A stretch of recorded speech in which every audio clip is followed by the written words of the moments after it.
Hey everyone, and welcome to The Explainer. So, if you've spent any time online recently, you've probably noticed that the internet is absolutely obsessed with gut health right now. And there's this one trend that's just completely dominating the conversation: fiber maxing.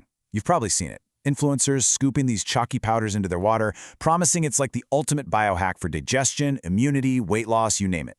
But, as with most viral wellness trends, the internet is really only getting it half right. Today, we're going to unpack the actual, fascinating nutritional science of dietary fiber, prebiotics, and that whole microscopic ecosystem inside you, just to separate the trend from the truth. But, before we get to the microscopic bugs living in your colon, I want you to take a really quick mental inventory. Think about what you actually ate yesterday. Did you have a bowl of oatmeal, maybe a handful of raspberries, some lentils, or a side of broccoli? Seriously ask yourself, are you actually getting enough fiber? Because statistically speaking, well, you probably aren't. Honestly, most of us aren't. Despite this massive surge in gut health awareness, the vast majority of Americans get less than half of the recommended daily amount of dietary fiber. And the recent popularity of restrictive, really low-carbohydrate diets like keto or Whole30, which can unintentionally strip away a lot of fiber-rich plant foods, yeah, that hasn't exactly helped matters. We are basically living in a state of chronic fiber deficiency. Okay, let's dive into this. Here is our structural roadmap for solving the fiber puzzle today. 1. The Great Fiber Gap. 2. Probiotics versus prebiotics. 3. Inside the gut microbiome. 4. The whole food advantage. And 5. Your fiber action plan. Section 1. The Great Fiber Gap. What we need versus what we actually get. Now, what's really interesting about this is how modern, highly processed diets have literally engineered fiber right out of our daily lives, creating this massive nutritional deficit. Through the refining process, the food industry routinely strips away the outer coat of grains, the bran, basically tossing the fiber and just leaving behind those easily digestible, nutrient-poor starches. The National Academy of Medicine actually recommends 21 to 25 grams daily for women, depending on age, and 30 to 38 grams for men. And that sounds totally doable, right? I mean, a cup of raspberries has about 8 grams, a cup of black beans has 15. Yet, because the standard Western diet is built so heavily on refined grains and meats, hitting those targets requires a really deliberate effort that most people just simply aren't making. And failing to hit those targets, it has some pretty severe consequences. In the short term, sure, a low-fiber diet leaves you dealing with constipation and that general sluggishness. But the long-term effects are where the real danger is. A diet consistently low in fiber significantly increases your risk for chronic, systemic metabolic diseases like heart disease and type 2 diabetes. It also impairs your gut barrier function, which can potentially allow unwanted toxins to cross right into your bloodstream, triggering low-grade inflammation. So this isn't just about digestion, right? It's literally about your metabolic survival. Moving to Section 2, Probiotics versus Prebiotics, clearing up the confusion. To understand exactly why fiber protects us from those diseases, we really have to look at the ecosystem of the gut itself. And right off the bat, we need to clear up two terms that sound almost identical but play entirely different roles, because people mix these up all the time. Probiotics are the live, good microorganisms themselves, strains like lactobacillus and bifidobacterium, that actually live in your digestive tract. Think of probiotics as the plants in your garden.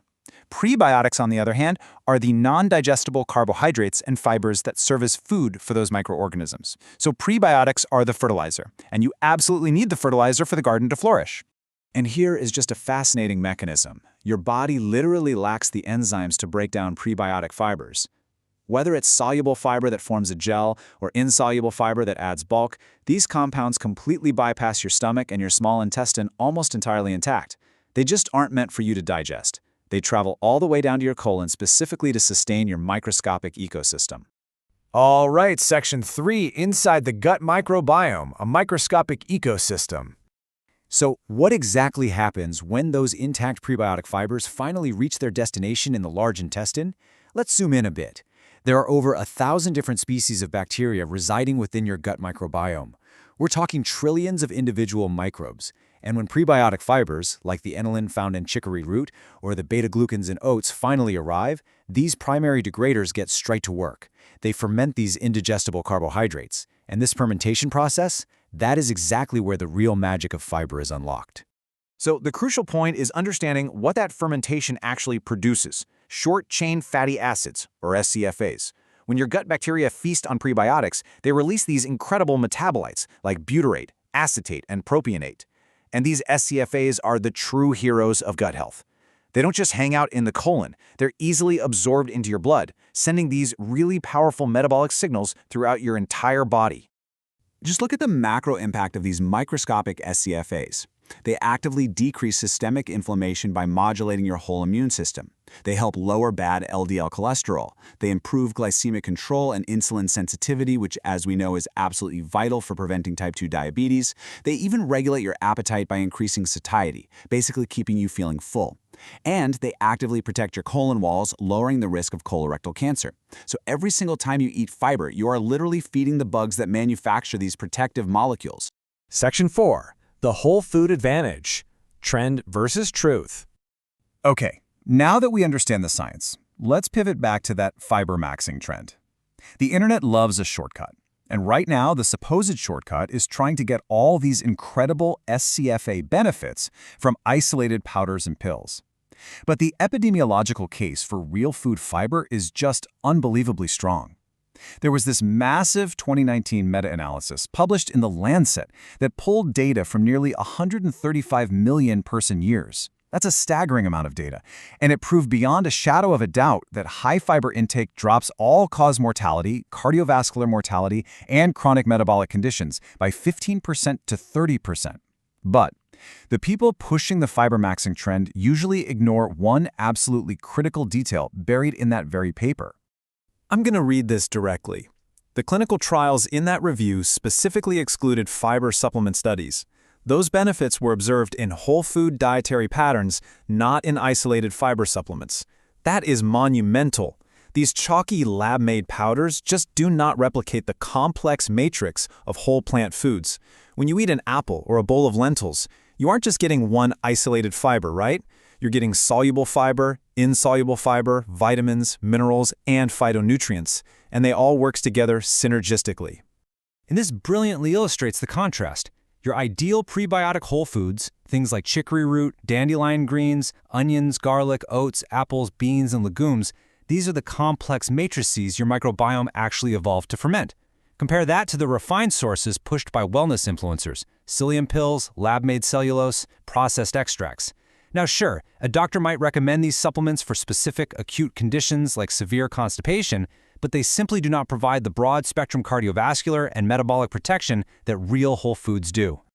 Which brings us to Section 5, your Fiber Action Plan, Safe and Steady Integration.